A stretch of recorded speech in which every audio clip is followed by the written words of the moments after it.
Fala galera, uma boa tarde, estamos no Firecast, podcast que tem um novo conceito de conversa. Quero agradecer primeiramente a sua audiência, você que acompanha a gente. Já quero pedir também para que você visite o nosso perfil, entre na nossa página, clica no sino, toda terça-feira tem vídeo novo. E hoje estamos aqui recebendo um camarada sensacional, ex-atleta, não é isso? Faz um trabalho social ali incrível na sua região, Felipe Alves. E aí, meu amigo, como é que você tá? Conta pra gente. É um prazer imenso estar aqui podendo participar com vocês, né? A gente sempre acompanha pela internet, pelo YouTube, onde a página de vocês tem um alcance muito grande, então eu fico muito feliz de poder participar e contar um pouco da minha história dentro do esporte. A honra é nossa, Felipe. Começa contando pra gente, então, como que foi a sua infância? Você é natural de onde? Como é que foi a sua infância? Conta pra gente. Então, eu sou natural de Campo Grande, né, na Zona Oeste. Comecei jogando pelada lá no campo lá do Diplomata, né, um bairro onde eu fui nascido e criado, ali no bairro Afonso Viseu. E depois tive uma oportunidade de jogar no Barra da Tijuca. Era um clube de empresários que ficava situado ali no Recreio. E logo em seguida eu tive uma oportunidade de ir para o Atlético Paranaense. E aí começou minha trajetória no clube grande, né? Fiquei em 98 e 99 no Atlético Paranaense.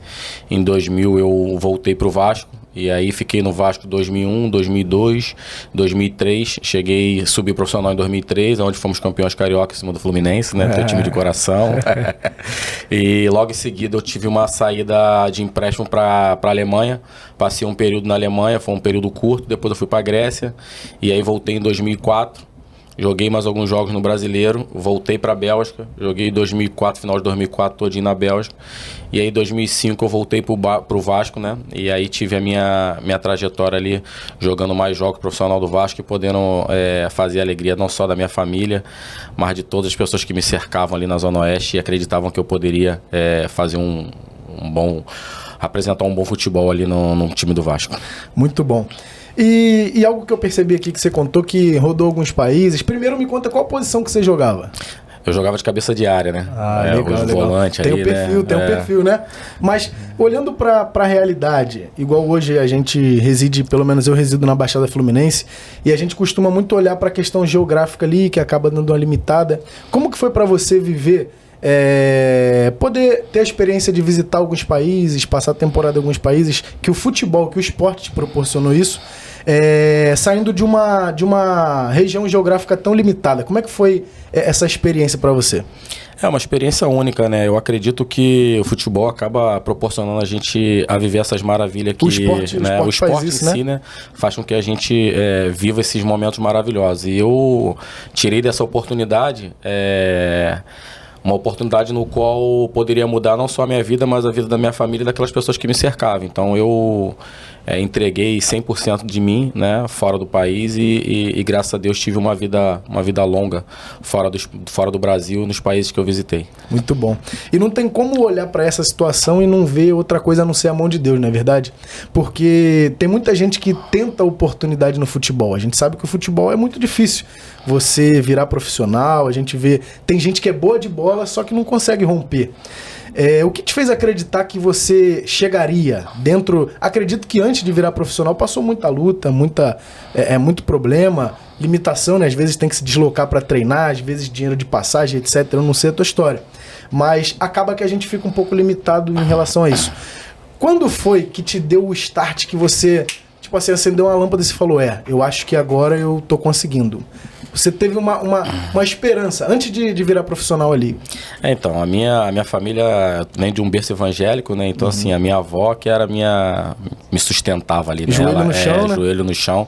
Era uma pessoa que sempre mostrava o poder de Deus e aquilo que Deus poderia fazer na minha vida. Sim. Então, ela sempre profetizava sobre a minha vida que aquilo ia acontecer. E eu sempre acreditei e busquei muito, trabalhei muito para conseguir alcançar esse objetivo, que era se tornar profissional e poder ajudar a minha família, né? Ainda mais eu que sou filho, minha mãe tinha 5 filhos e não tinha o pai presente, né? Então, como eu era o meu irmão mais velho, eu tinha essa responsabilidade também de poder sustentar a minha casa, sustentar os meus irmãos que é uma grande responsabilidade. Com certeza, e através do futebol e o esporte, graças a Deus, eu consegui fazer com que essas coisas pudessem acontecer na vida da minha mãe, dos meus irmãos, melhoria chegasse para mim e para minha família, né?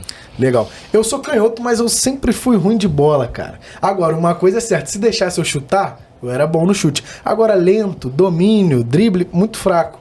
E eu lembro que na época eu tinha uma chuteira que, se eu não me engano, era F50 da Adidas. Aí, às vezes, eu ia jogar e a galera olhava e falava assim, mano, você é muito ruim. Com a chuteira dessa aí eu jogava a bola. Você lembra qual foi a primeira chuteira que você teve? A gente era uma geração diferente. É, né? Verdade. Você pegou a F50, eu peguei a Strike. Era uma chuteira muito, com todo respeito, mas era uma chuteira muito ruim, cara. Ela queimava muito o pé, a palmilha, a lingueta dela, na verdade, era uma lingueta, ela era muito fofa. Era uma chuteira muito ruim. Acho que, se a gente for colocar pro futebol de hoje, né? Acho que ninguém, nem a pior da pior vai ter uma chuteira dessa. Mas são gerações diferentes. Naquela época era a chuteira que minha mãe tinha condições de me dar. Então foi sua mãe que deu a chuteira? Foi minha mãe que me deu e que tinha condições de me dar e assim, que fez eu querer, né, ter a melhor chuteira e ter uma chuteira melhor. Legal, e eu sabia que só através do futebol eu poderia ter aquilo, né, ou ter melhoria em todos os aspectos. E eu trabalhei muito para conseguir. Muito bom. A gente vê hoje muitos jovens tendo a vida transformada através do esporte, através do futebol, que vieram do absoluto zero e literalmente o esporte, o futebol, ele proporciona isso. Qual foi o momento que você recebeu um conselho que foi um norte para sua vida? Porque, como eu disse, e eu vou bater nessa tecla para que as pessoas que estão nos ouvindo entendam, que não é fácil. Eu acredito que não foi fácil. Tem as barreiras, tem os percalços da vida. Qual foi o momento que você ouviu um conselho que foi uma virada de chave? Cara, assim, eu tive bastante conselhos assim que foram muito... Teve algum que te marcou em específico? Então, assim, eu vou trazer para minha realidade, assim, quando o jogador de futebol ele tem um objetivo de virar jogador de futebol profissionalmente, de poder melhorar de vida, né? E, assim, o meu melhor contrato no Brasil foi em 2006 para 2007, quando o Paraná me comprou. E assim que o Paraná me comprou, eu já tinha feito uma casa para minha mãe. E aí eu virei e falei assim, vou comprar uma casa nova para minha mãe, né? E vou poder fazer algo diferente na vida dela. Minha mãe sempre teve o sonho de ter uma casa com piscina. Eu falei, vou proporcionar isso para minha mãe. E aí um amigo meu, o Coronel Magno, que é um grande amigo meu, né? Um abraço, meu amigo. E ele virou para mim e falou assim, cara, não faça isso. Primeiro você compra a sua casa, né? Porque você é um filho de... Tua mãe tem 5 filhos. Você imagina que futebol hoje você tem e amanhã você não tem. Imagina se você comprar essa casa para sua mãe e você já tem a tua namorada que vai se tornar sua esposa. Imagine, você não consegue daqui para frente conseguir... continuar ganhando o que você está ganhando agora e você ter que retroceder. Imagine você numa casa com tua esposa, com mais teus irmãos, mais a tua mãe. Então primeiro você compra para você, né? Invista teu dinheiro. Você já fez a obra na casa da tua mãe, melhorou a casa da tua mãe e futuramente você vai poder proporcionar coisas melhores para ela. Naquele momento, assim, não aceitei muito, né? Porque a gente quer sempre dar o melhor para nossa mãe, mas foi uma coisa que fez eu repensar e entender que realmente era a atitude certa a se tomar. Então, assim, vendo por esse lado o quanto fez diferença na minha vida, eu acho que foi isso. Fazendo até uma analogia, faz sentido aquela história do avião, né? Se o avião... sobre o lance da máscara, né? Máscara de oxigênio cai, primeiro você coloca a máscara em você coloca no seu filho. E às vezes a gente questiona, né? Tipo assim, vai ser egoísmo eu pegar e tomar a máscara primeiro pra mim. Sendo que se a gente não tiver oxigenado, a gente não consegue oxigenar ninguém, na verdade. E dá pra perceber que você é uma pessoa de princípio, de valor, através da sua fala, porque você sempre fala de família. Qual a importância de ter uma base familiar? Você falar de família pra mim é difícil, porque a minha família é tudo pra mim. Minha família eu não tenho palavra pra descrever o quanto a minha família é importante, o quanto tudo que eu faço e penso é só pensando neles, né? Acho que hoje não existe um Felipe sem a minha esposa, sem a minha filha. As pessoas... É difícil, né? As pessoas falarem assim de sogra e sogro, né? Mas assim, são os meus heróis. São as pessoas que eu tenho maior carinho, maior respeito. E quando eu falo deles, mexe muito comigo. É importante. E a gente sempre vai ver que a família vai estar conciliada com a questão de Deus, né? Questão espiritual. E qual foi o momento que você olhou para sua vida e falou, eu preciso me apegar com Deus? Você sempre foi cristão? Ou teve algum momento que você olhou para sua vida e pensou, não, eu preciso caminhar por aqui? Como é que foi essa história? Cara, a vida do jogador de futebol, você tem que ter muita entrega, né? Não adianta você se entregar pela metade. Quando eu falo se entregar pela metade, não adianta você sair hoje, vai treinar na parte da manhã e chega à tarde você tá ou numa balada ou num churrasco, ou qualquer coisa que seja. Você tem que ser muito profissional. E quando eu comecei a ter esse entendimento de que eu precisava ser mais profissional, você começa a largar as coisas do mundo e começa a procurar outro caminho. E como a minha esposa sempre foi evangélica, né, ela sempre me mostrou o caminho. E na Bíblia diz, né, uma mulher sábia edifica a casa, né? Então a minha esposa foi o pilar para que eu viesse realmente ter um encontro com Deus e entender o quanto Deus faz a diferença e continua fazendo na minha vida. Isso é bom. E eu percebo também que quando a gente tem Deus na vida, a gente não é propenso a tirar o pé do chão. Porque entra também a relação do dinheiro, né? É uma pessoa que, igual eu te falei, a gente sai de uma realidade para outra realidade. E quando a gente começa a ganhar dinheiro, a gente vê inúmeros casos de pessoas que ficam vaidosas, ficam arrogantes e etc. Como é que você fez para manter o pé no chão e não se perder em relação ao dinheiro? Tipo assim, isso aqui não é tudo. Isso aqui é mantimento para a guerra. Como é que você teve essa percepção? Eu sempre fui muito pé no chão em relação a dinheiro, né? A minha volta para o Brasil em 2014, eu voltei para o Brasil com 30 anos, né?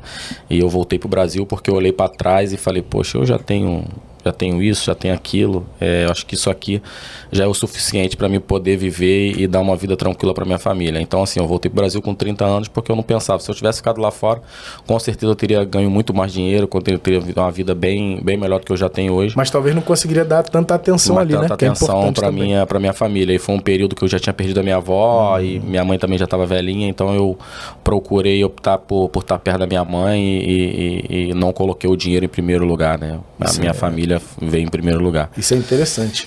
E isso aponta também para gratidão, né? Porque é você olhar para alguém que te estendeu a mão lá atrás, sobre o que a gente falou, base familiar, talvez se não tivesse, não estaria ali, né? Alguém apoiando, direcionando para um caminho. E tem uma frase que diz que a gratidão é a memória do coração. E eu fiz questão de continuar essa frase dizendo que se a gratidão é a memória do coração, a ingratidão é o Alzheimer, é a doença. Na sua opinião, o quão importante é ser grato à família? É tudo. A gratidão não só pela família, mas todas as pessoas que te estendem as mãos, né? A gente tem que ser grato, a gente tem que reconhecer sempre as oportunidades. As oportunidades. E eu sou um cara que eu sou muito grato às pessoas que me levantaram a mão e até aquelas pessoas também que não me estenderam a mão naquele momento. No primeiro momento a gente não entende, né?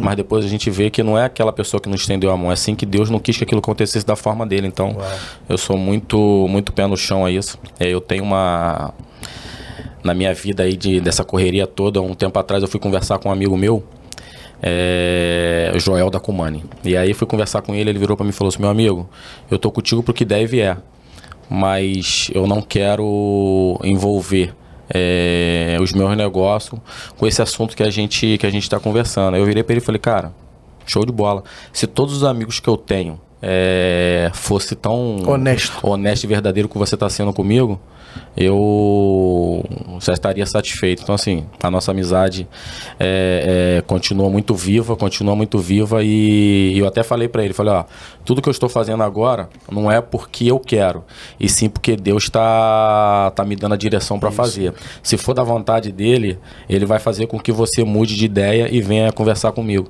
E agora, um tempo atrás, ele me chamou e falou assim, tô com 2 projetos assim assado e eu vou te levar para tu participar. Eu falei, tamo junto. Vambora, vamos seguir.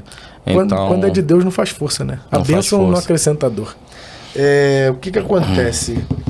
Futebol. Qual foi a maior lição que o futebol te deu? O esporte em si, de você olhar e falar assim, cara, eu acho que se não fosse isso, a minha vida não tomaria esse percurso, essa trajetória, e não seria possível proporcionar, principalmente o que eu consegui proporcionar para minha família. Cara, futebol pra mim Até mesmo sobre relacionamento com pessoas, porque você lida com muita gente, né? Lida, na verdade, com pessoas que têm inveja, com pessoas que têm admiração, e a gente tem que saber ter esse feeling, separar quem é o amigo, quem não é, quem é colega de grupo, porque acredito que tenha isso, né? Como é que foi essa experiência? Então, o futebol me moldou, né? O futebol me ensinou tudo que eu sei, tudo que eu tenho, tudo que eu conquistei até hoje foi através do futebol. E antigamente a gente não tinha tempo, né, de jogar futebol e estudar, né? Hoje em dia acaba que a gente consegue conciliar mais do que antigamente. E hoje, graças a Deus, em todos os países que eu visitei, eu acho que só na Bélgica, que na parte que eu estava na Bélgica, falava francês, foi o único idioma que eu não consegui aprender. Então, assim, eu passei um ano na Grécia, eu consigo desenrolar bem grego. Legal, legal. Né, o inglês é universal, onde que você chega hoje você tem que saber falar o inglês, então o inglês eu consigo me virar também bem. Eu passei 6 anos da minha vida entre os Emirados ali e o Irã. Hoje eu falo persa fluentemente, então o futebol, todos os países que eu conheço foi tudo através do futebol. Eu até tenho uma brincadeira com a minha sogra. Minha sogra é uma pessoa muito, muito inteligente, ela acabou de ser escolhida agora para ser imortal, né, na parte da ciência.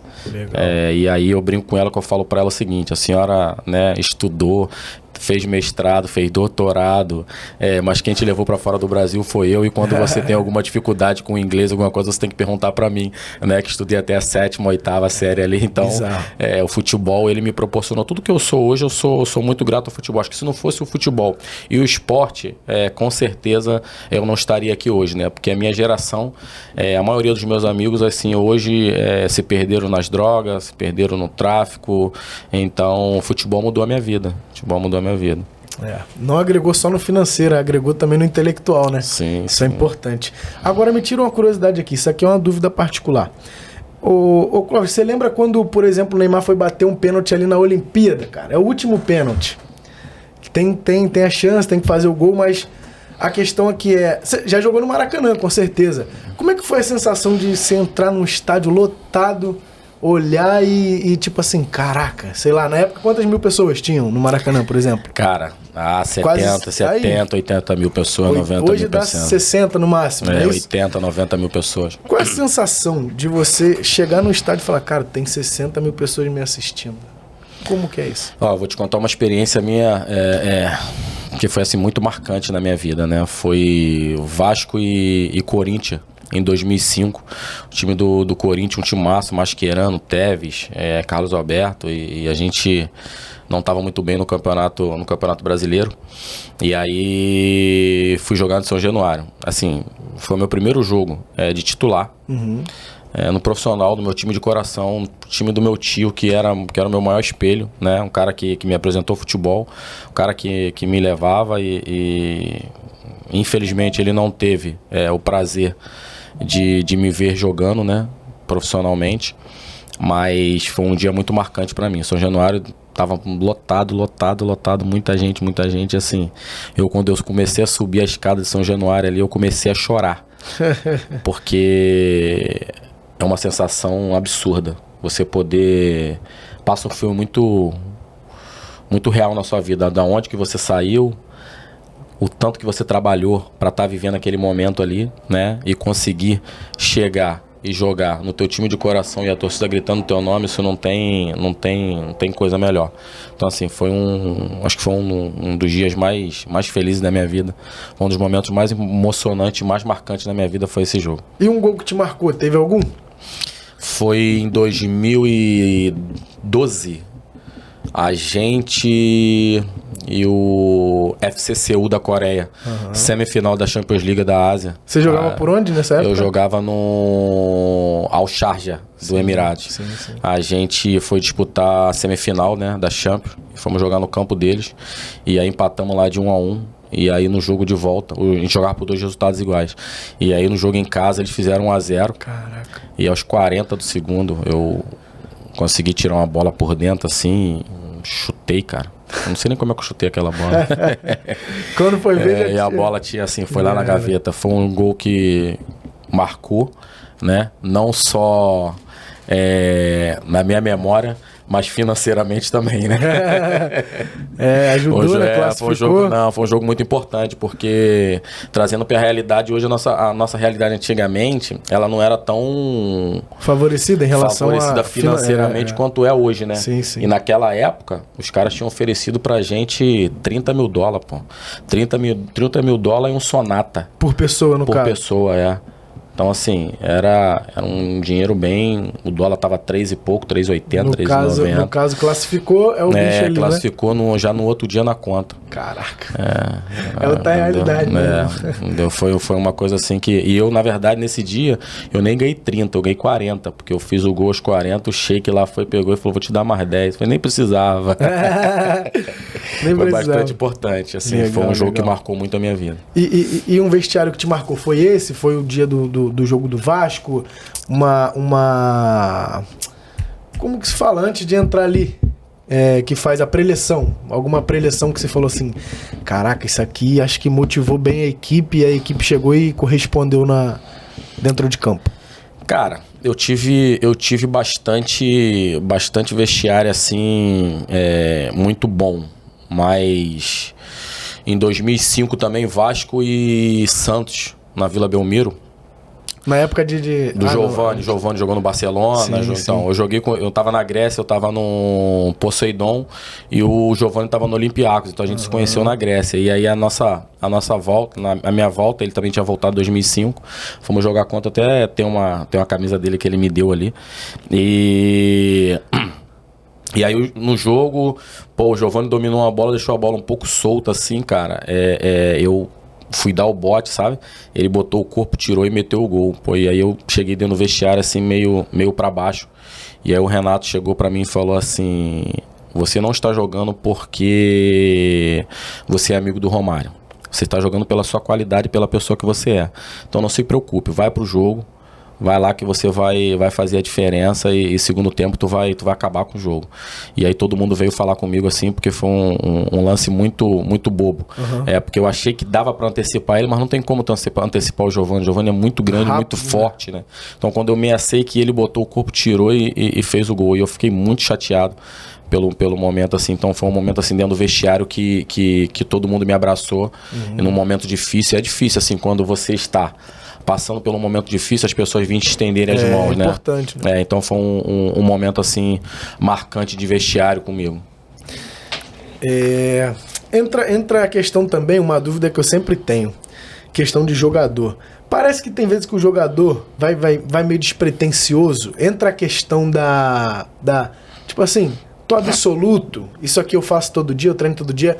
Por exemplo, um mole que o Rudiger deu agora na final da Champions League, que atrasava a bola para ele foi chutar, capou a bola. Ou aquele lance do Andrés Pereira também na final da Libertadores, por exemplo. O que você acha que acontece ali? A gente sabe que o atleta não quer errar. O atleta ele se dedica, mas entra um pouco essa questão do cara estar confortável em cima dele. Autossuficiência, a palavra é essa, você acha? O do Rudiger eu não lembro, tá? Mas do Andrés Pereira ali eu acho que foi fração de segundo. Eu acho que um domínio errado, na hora que ele abaixou a cabeça, ele tentou puxar, a bola escapuliu, acho que foi uma infelicidade no lance dele. Mas assim, tem certos momentos que você vê que às vezes é soberba, às vezes o jogador tá tão confiante que ele acha que aquilo dali vai fazer toda hora, mas só que esquece que a outra equipe também tá estudando e sabe que ele faz aquilo dali constantemente, então o cara induz a ele fazer aquilo dali para que ele venha fazer a mesma coisa e o cara poder roubar a bola. Eu acho que cada situação é uma situação diferente, entendeu? Faz sentido. Eu digo porque existem situações que a gente confia demais no nosso braço, você não acha? Por exemplo, não, tô muito pronto, tô muito preparado. Isso aqui eu faço sempre. E entra a questão da autossuficiência. Por isso que eu digo, se for uma bola difícil, um lance complicado, a gente entende. Pô, o lance era difícil. Por exemplo, agora, Fluminense e Chelsea. Aquele moleque entrou, João Pedro, meteu 2 golaços. Não tem o que fazer. Apesar de o Fluminense ter dado mole, etc. Mas o moleque chutou de longe, não tem muita coisa a fazer. Agora, quando o camarada ele é bom e ele vai dominar uma bola dessa, ele acaba errando ali, eu acho que entra um pouco esse lance de estar muito confiante nele. Eu acredito que a gente não pode confiar 100% na gente. Tem que ter essa certa humildade, tipo assim, eu tenho que ter muito cuidado com essa bola aqui, com o simples. Porque às vezes algo que parece simples vai marcar a tua vida de forma negativa, você não acha? Sim, só que o campo em si, a todo momento é testado. É como um ringue de boxe ali, fração de segundo. Todo momento é testado. Se você erra um passe, a tua confiança vai lá embaixo. Isso. Se tu acerta o passe, tua confiança vai lá em cima. Então toda hora tu tá ali em altos e baixos, toda hora. Então, assim, é muito difícil, tu fica muito pressionado, você mesmo se pressiona muito. Então, assim, cara, ser jogador de futebol não é fácil, não é fácil, é muito difícil. Eu costumo dizer que futebol é jogado com a cabeça, o corpo ele só executa. Sim, porque entra primeiro esse lance da confiança. A gente vê muito isso acontecer, um camarada domina uma bola, chuta de longe, gol. Daqui a pouco você vai ver ele tá arriscando do mesmo lugar. Porque a confiança fala, esse mina na maioria das vezes até acerta mais um gol ali e acaba acontecendo isso. Mas vamos falar sobre a sua visão a respeito de outros atletas. Quando que você começou a olhar para outros atletas e falou, acho que eu preciso incentivar o esporte, eu preciso incentivar as pessoas a estarem no esporte porque o esporte mudou a minha vida e eu quero que mude a vida de outras pessoas. Como é que foi isso? Cara, eu venho, como eu te falei, eu venho da Zona Oeste, né? Campo Grande é um celeiro de jogador de futebol, né, cara? E quando eu parei de jogar bola, aí eu falei, pô, eu tenho que fazer alguma coisa, né?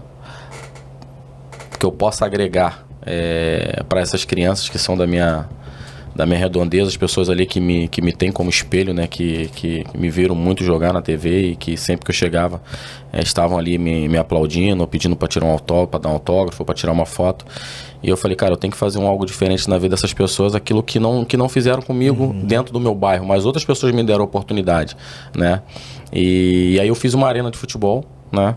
E essa arena hoje, ela comporta ali 140, 150 crianças, né? E ali eu comecei a fazer o meu trabalho de estar fazendo essa inclusão, de estar colocando o que é o esporte, né? Porque hoje em dia você vai pegar para uma criança de 7, 8 anos e vai dizer para ela que ela tem que trabalhar fundamento, ela não quer ir para a escolinha, porque ela só quer jogar bola. Sim, você vai coletivo. Dizer, né? Você vai dizer para ela que ela tem que estudar, né? Que se ela não estiver bem na escola, ela não vai poder jogar. A criança não quer aceitar, então é um trabalhinho de formiguinha. Tu tem que conseguir colocar isso na cabeça das crianças. E assim, graças a Deus hoje eu recebo alguns depoimentos de algumas mães, de alguns pais lá, o quanto eu pude ajudar na escola, na educação dentro de casa, quanto a criança melhorou. E isso pra mim não tem preço, né? Porque a gente sabe, nem todo mundo vai virar jogador de futebol, verdade, né? Mas se a gente conseguir formar cidadãos do bem, pessoas que vão ser um bom advogado, que vão ser um professor, que vão ser um bom médico, eu acho que isso já agrega muito, verdade, né? Então o meu objetivo é sempre esse, poder só de ajudar tirar o e jovem agregar. Do caminho errado, né? Que hoje em dia tá complicado, faz muito sentido. E dá pra ver que você fala com muito prazer sobre a sua carreira. Você foi alguém realizado, você é alguém realizado dentro do que te foi proposto, dentro do tempo que você jogou, os clubes que você passou. Isso é interessante. Qual foi o momento mais marcante da sua carreira? Que você olhou e falou, cara, eu acho que isso aqui é o ápice, eu cheguei no auge. Eu costumo dizer que assim, em 2008 para 2009, quando eu saí para a Ásia, e aí em 2008 eu fui eleito o melhor jogador do campeonato iraniano, né? E aí renovei meu contrato, e assim, renovei meu contrato lá em cima, sabe? Um contrato muito bom. E aí ao invés de eu vir em dezembro pro Brasil, que era 10 dias, eu fui passar minhas férias em Dubai. Bom. E aí quando eu cheguei em Dubai, assim, que eu deixei minhas coisas dentro do quarto, e eu saí com a minha esposa, com a minha filhinha, que tinha 1 ano e meio, eu virei pra minha esposa e falei assim, pô, agora eu virei jogador de verdade. Eu acho que foi assim um momento que eu falei, pô, consegui chegar no nível que eu queria, consegui chegar no nível que eu queria. Então assim, foi um momento marcante pra mim. E você acha que isso aí é pra galera, não é uma pergunta particular, porque eu acredito que eu já sei a resposta, mas pra galera que tá ouvindo a gente, você acha que é possível chegar onde você chegou sem Deus colocar a mão? Impossível. Qual a importância de Deus na sua vida? Por exemplo, cara, Deus é isso aqui pra mim. Se você pudesse resumir em uma palavra ou algumas. Cara, Deus é tudo pra mim. Eu não consigo levantar da cama se não for pra agradecer a Deus pelo dia que Ele tá me proporcionando, pela família que Ele me deu, pelo trabalho que eu tenho, pela arena que eu tenho, pela vida que eu tenho, pelos meus amigos. Então tudo que é a minha vida é direcionado por Deus. Eu não... Vou te contar uma história na minha vida. Eu em 2014, eu voltei pro Brasil e eu tinha 2 ações na justiça muito grandes, muito altas. Fernando ficou sabendo dessa história há poucos dias, né, Fernando? Ele falou que ele não acreditava que tinha acontecido isso. E aí eu voltei pro Brasil porque eu tinha essas 2 ações, era contrato, e eu falei, vou voltar pro Brasil, já tem minhas coisinhas aqui, mas esse carvãozinho aí vai me deixar tranquilo.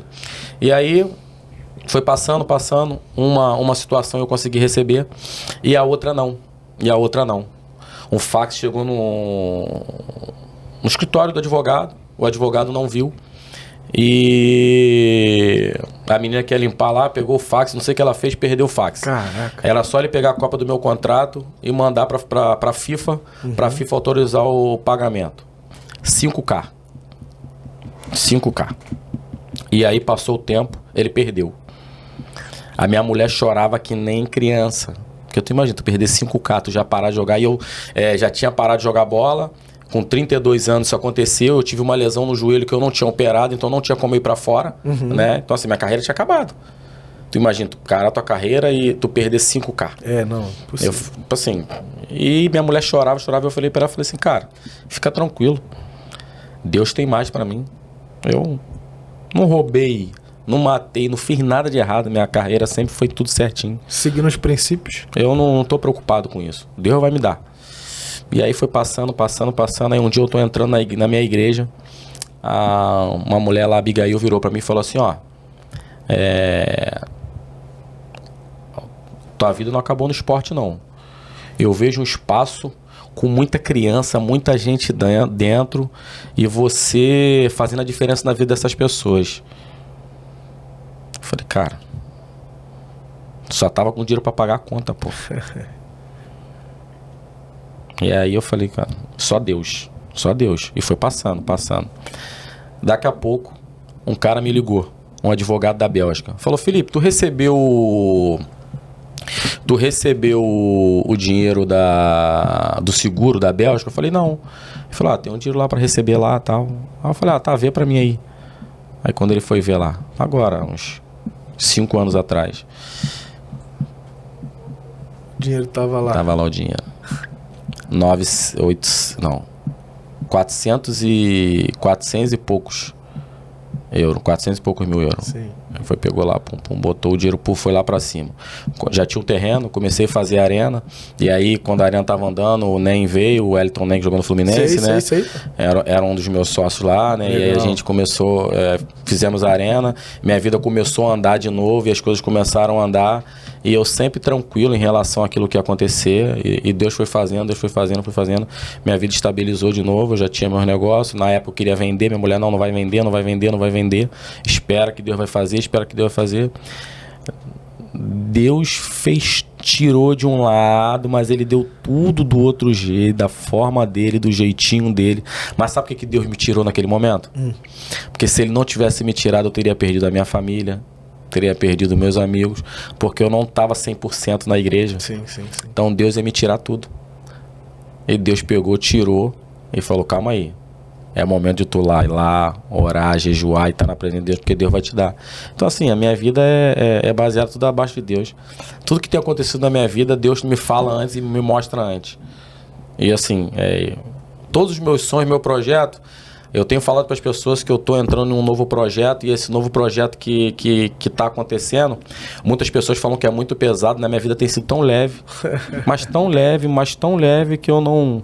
Tem gente que fica num desespero para fazer uma coisa ou outra, eu vou lá, ligo para um, ligo para outro, e Deus vai e faz da forma dele.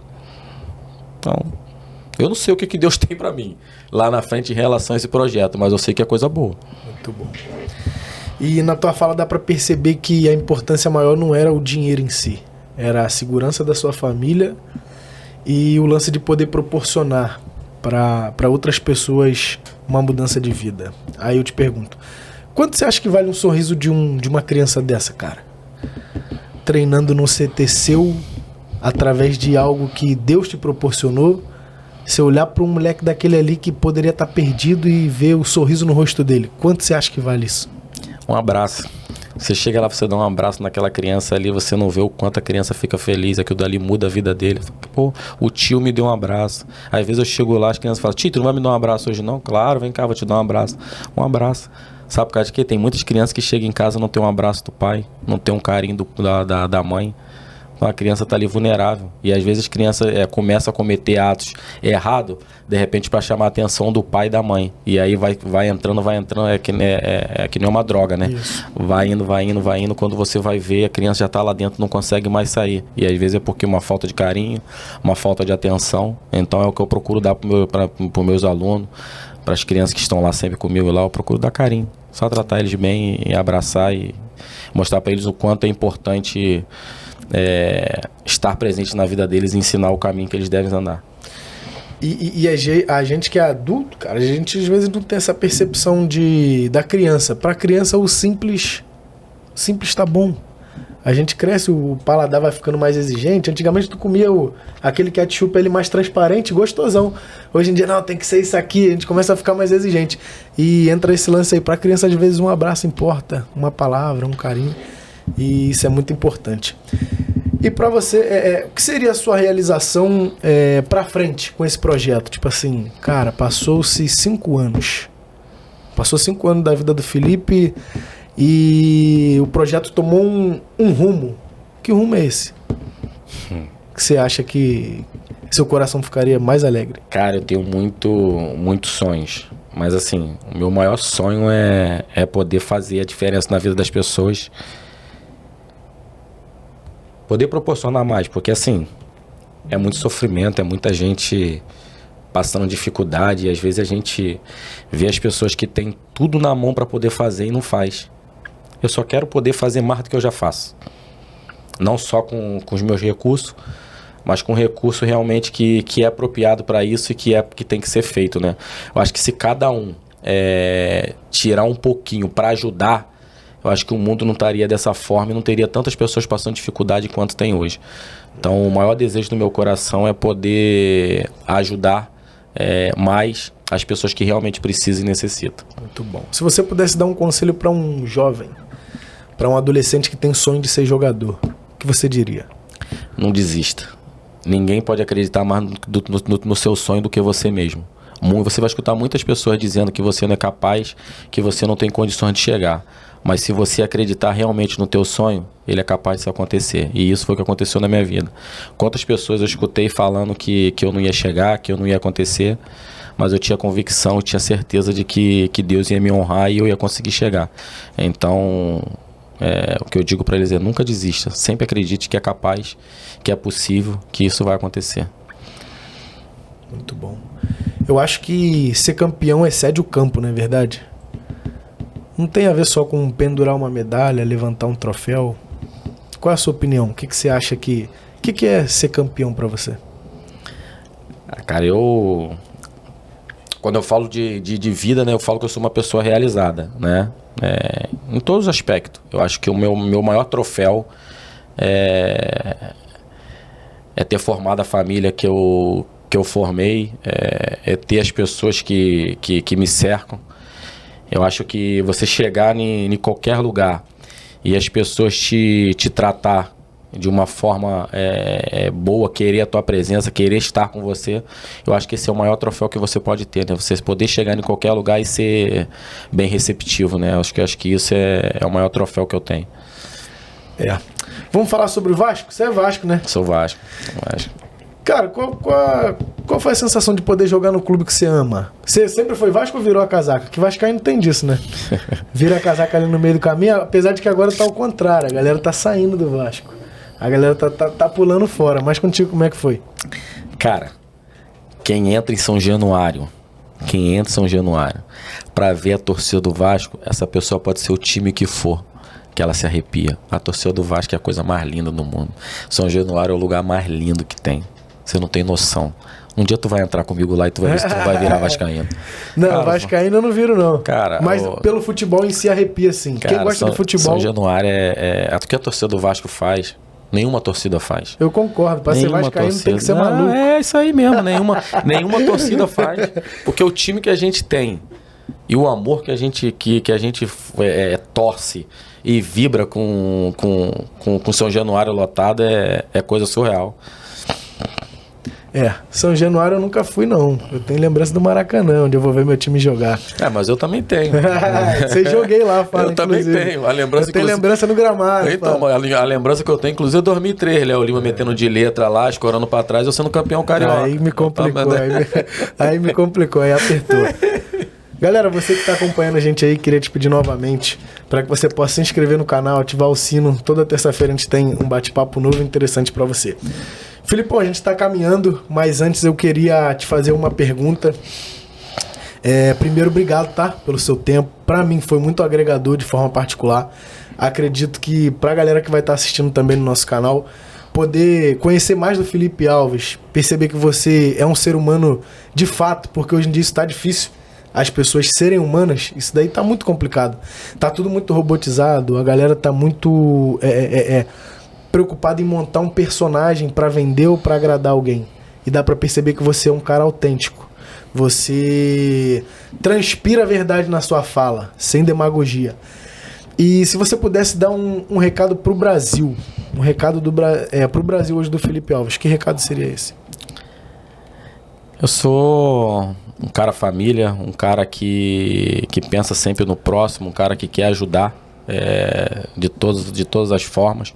Eu acho que se todo mundo tiver, né, o desejo de ajudar e fazer a diferença na vida do próximo, eu acho que a gente tem grande chance de ser um país melhor. Né?